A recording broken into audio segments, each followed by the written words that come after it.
ଆଚ୍ଛା, କେବେ ଭାବିଛନ୍ତି ଯଦି ସମୁଦ୍ରର ସେଇ ଅଜଣା ଗଭୀରତାରୁ କିଛି ରହସ୍ୟମୟ ଜୀବ ଆମ ଦୁନିଆକୁ ଚାଲି ଆସନ୍ତି ତେବେ କ'ଣ ହେବ?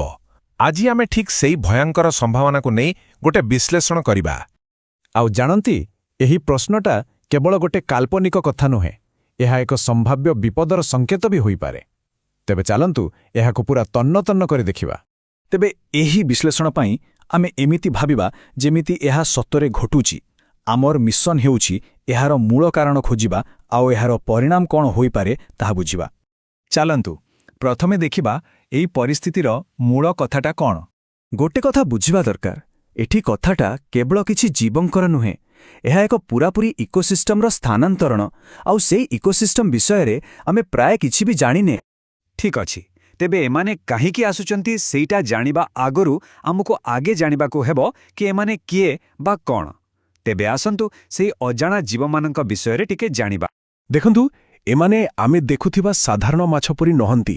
ଏମାନେ ହେଉଛନ୍ତି ପୃଥିବୀର ସବୁଠୁ କଠୋର, ସବୁଠୁ ଅନ୍ଧାର ଆଉ ଚାପଯୁକ୍ତ ପରିବେଶରେ ତିଆରି ହୋଇଥିବ ଗୋଟେ ଜୈବିକ ଚମତ୍କାର। ଆଉ ଏଇଠି ଆମର ସବୁଠୁ ବଡ଼ ଦ୍ୱନ୍ଦ୍ୱ। ଦେଖନ୍ତୁ, ଆମେ ଜାଣିଛେ ସେମାନେ କେଉଁ ପରିସ୍ଥିତିରେ ବଞ୍ଚିବା ପାଇଁ ତିଆରି ହୋଇଛନ୍ତି, କିନ୍ତୁ ସେହି ପରିବେଶ ବାହାରେ ସେମାନେ କ'ଣ କରିପାରିବେ, ତାଙ୍କ ଶକ୍ତି କେତେ, ସେ ବିଷୟରେ ଆମର କୌଣସି ଧାରଣା ନାହିଁ। ଏସବୁ ଆମକୁ ଆଣି ପହଞ୍ଚେଇ ଦେଉଛି ଆମ ବିଶ୍ଳେଷଣର ସବୁଠୁ ମୂଳ ପ୍ରଶ୍ନ ପାଖରେ। ଏଇଟା ହିଁ ହେଉଛି ମୂଳ ପ୍ରଶ୍ନ। ଭାବିଲେ ଆଶ୍ଚର୍ଯ୍ୟ ଲାଗେ, ଏମିତି କେଉଁ ଶକ୍ତି ଥାଇପାରେ ଯାହା ଏକ ପୁରା ଇକୋସିଷ୍ଟମକୁ, ଏତେ ବଡ଼ ଜୀବ ସମୁଦାୟକୁ ନିଜର ଘର ଛାଡ଼ିବା ପାଇଁ ବାଧ୍ୟ କରିଦେବ। ଏହାର କାରଣ ବହୁତ ବଡ଼ ହୋଇଥିବ। ତେବେ ଚାଲନ୍ତୁ ଏବେ ଆମର ପରୀକ୍ଷା ସମୀକ୍ଷାର ମୂଳ ଅଂଶକୁ ଯିବା। ଏହି ଅଭୂତପୂର୍ବ ଘଟଣା ପଛର ସବୁଠାରୁ ସମ୍ଭାବ୍ୟ କାରଣଗୁଡ଼ିକ କ'ଣ ହୋଇପାରେ ତାକୁ ବିଶ୍ଳେଷଣ କରିବା। ଆମେ ମୁଖ୍ୟତଃ 3ଟି ସମ୍ଭାବନା ଉପରେ ଫୋକସ୍ କରିବା, ଯାହା ଏତେ ବଡ଼ ସ୍ଥାନାନ୍ତରଣ ପାଇଁ ଦାୟୀ ହୋଇପାରେ। ଚାଲନ୍ତୁ ଗୋଟି ଗୋଟି କରି ସେଗୁଡ଼ିକୁ ଦେଖିବା। ପ୍ରଥମ ସିଦ୍ଧାନ୍ତ ହେଲା, ସେମାନଙ୍କର ଘର, ସେମାନଙ୍କର ଦୁନିଆ ହିଁ ନଷ୍ଟ ହେବାକୁ ବସିଛି। କିଛି ଗୋଟେ ଭୟଙ୍କର ପରିବର୍ତ୍ତନ ହେଉଛି, ଯେମିତିକି ହଠାତ୍ ସମୁଦ୍ର ତଳେ ଆଗ୍ନେୟଗିରି ସକ୍ରିୟ ହେବା କିମ୍ବା ପାଣିର ତାପମାତ୍ରା ବା କେମିଷ୍ଟ୍ରି ବଦଳିଯିବା। ସେମାନଙ୍କ ପାଇଁ ସେଠି ଆଉ ବଞ୍ଚିବା ସମ୍ଭବ ହେଉନାହିଁ। ଦ୍ୱିତୀୟ ସମ୍ଭାବନା ଆହୁରି ସାଂଘାତିକ। ଦୁର୍ଭିକ୍ଷ। ଏମିତି ଭାବନ୍ତୁ ଯେମିତି ତାଙ୍କ ଖାଦ୍ୟ ଶୃଙ୍ଖଳା ପୁରା ଭୁଷୁଡ଼ି ପଡ଼ିଛି। ହୁଏତ ତାଙ୍କ ମୁଖ୍ୟ ଖାଦ୍ୟ ଶେଷ ହୋଇଯାଇଛି କିମ୍ବା କୌଣସି ନୂଆ ଜୀବ ଆସି ସବୁ ଖାଇଦେଉଛି।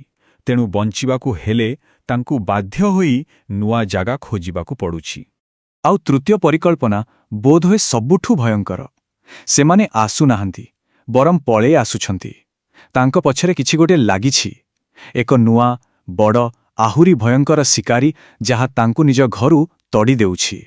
ଠିକ୍ ଅଛି, ତେବେ ଏସବୁର ମାନେ କ'ଣ? ଏହି ଜୀବମାନେ ଉପରକୁ ଆସିଲେ ଆମର କ'ଣ ଯାଏ ଆସେ? ଆସନ୍ତୁ ବୁଝିବା ଏହାର ପରିଣାମ କେତେ ଭୟଙ୍କର ହୋଇପାରେ। ଏହି ଚାର୍ଟକୁ ଟିକେ ଦେଖନ୍ତୁ, ଏହା ଆଶ୍ଚର୍ଯ୍ୟଜନକ। ପୃଥିବୀରେ ବଞ୍ଚିବା ପାଇଁ ଯେତେ ଜାଗା ଅଛି ତାର 95% ହେଉଛି ଗଭୀର ସମୁଦ୍ର। ଆମେ ଯେଉଁ ସ୍ଥଳଭାଗରେ ରହୁଛେ ତାହା ମାତ୍ର 1%ରୁ ବି କମ୍। ତେବେ ଭାବନ୍ତୁ, ଯଦି ସେହି 95% ଜାଗାରୁ ଜୀବମାନେ ବାହାରି ଆସନ୍ତି ତେବେ କ'ଣ ହେବ? ଏହା କୌଣସି ଗୋଟେ ଦେଶର ସମସ୍ୟା ହେବନି, ଏହା ପୁରା ଗ୍ରହ ପାଇଁ ଏକ ମହାବିପର୍ଯ୍ୟୟ ହେବ। ଆଉ ଏଇଠି ଆମ ଆଲୋଚନାର ମୂଳ କଥା, ପୃଥିବୀର ଅନ୍ତର ଅର୍ଥ ସ୍ପଷ୍ଟ ହେଉଛି। ଏହାର ମାନେ ପୃଥିବୀ ଧ୍ୱଂସ ହେବା ନୁହେଁ, ବରଂ ଆମେ ଜାଣିଥିବା ପୃଥିବୀର ପରିବେଶର ଅନ୍ତ।